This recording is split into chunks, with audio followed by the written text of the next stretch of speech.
শীত তো চলেই যাচ্ছে, চলুন শীতের পিঠার রেসিপিটা শেয়ার করে নিই। আজকে পুলি পিঠা তৈরি করব, তাই পুলি পিঠার জন্য ভিতরে স্টাফিংটা তৈরি করে নিচ্ছি। এই মোট পরিমাণে পোলার চাল নিয়েছিলাম, সেটাকে ভালো করে একটু ব্লেন্ড করে নিয়েছি যাতে আধা ভাঙার মতো হয়। এরপরে আধা কেজি পরিমাণ দুধ দিয়ে তাতে 2টা এলাচি এবং নারকেল কোরানো দিয়ে চিনি দিয়ে ভালো করে ফুটিয়ে নিতে হবে। এরপর এটাতে কিছুটা খিরসা দিয়ে দিয়েছি, এটাকে আবার কেউ গুড় ভেবে ভুল করবেন না। তো খিরসাটা দিয়ে এটাকে ভালো করে নেড়ে নিতে হবে। খিরসাটা দেওয়ার কারণে পায়েসটা কিন্তু খুবই ফ্লেভারফুল হবে। পিঠার ভেতরের স্টাফিং তো তৈরি হয়ে গেল। এবার চলুন আতপ চালের গুঁড়ি সেদ্ধ করে নিই। চালের গুঁড়িটা ভালো করে সেদ্ধ করে নিয়ে এটাকে ভালো করে মথে নিতে হবে।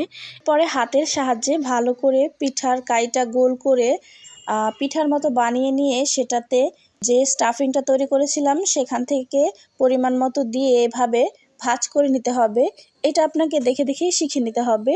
এরপরে আমি স্টিম করে নিব।